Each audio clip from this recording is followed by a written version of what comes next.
If you're watching this video, it's likely that your lawyer, your investors, your CPA, chief financial officer, has told you that you need a 409A valuation.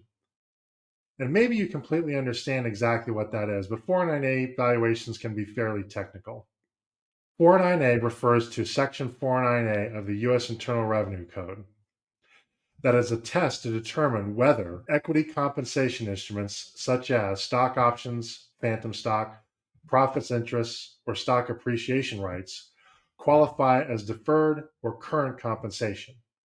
If they qualify as deferred compensation, that means the recipients do not have to pay tax, generally speaking, until there's a liquidity event, typically when the company is sold in some sort of merger acquisition event.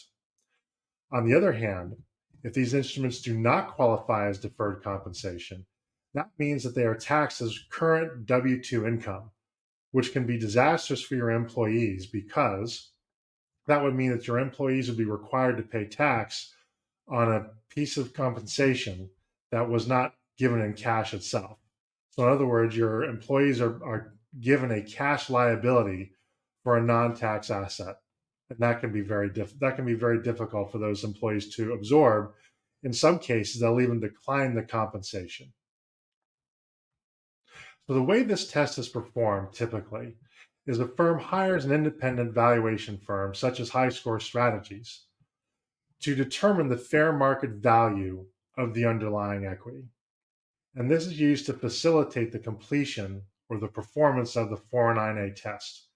If the stock price is less than the strike or exercise price of these instruments, then the instruments qualify as deferred compensation, no current taxable event.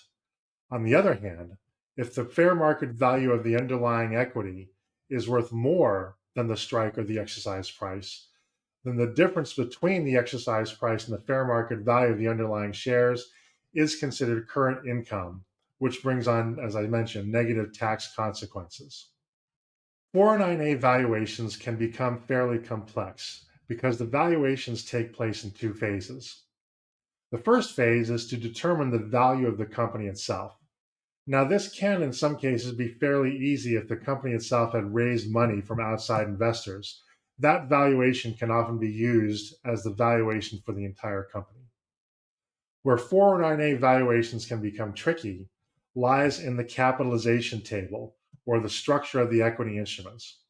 When companies have preferred shares in the capitalization table, there's complicated arithmetic that is required, typically option theory, to determine how much value is allocated among the various share classes. And this arithmetic can be further complicated depending on the terms of those shares or the features of those shares, such as convertibility, preferred dividends, participation features, liquidation preferences, and especially anti-dilution. It requires an experienced valuation expert to properly capture the value impact. Compliance with 409A can also impact a company because acquirers and investors will look at this as a due diligence item. They will test whether or not a company has properly complied with Section 409A in deciding whether or not they're going to make an investment or whether or not they're going to buy a business.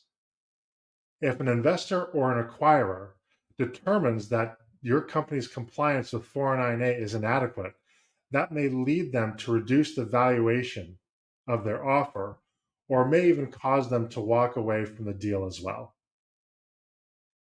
The best way to defend against these issues is to have a credible, robust, and independent valuation performed by a company such as High Score Strategies. If you'd like to know more about this, please contact me using the information provided. Thanks for watching this installment of Your Business Value.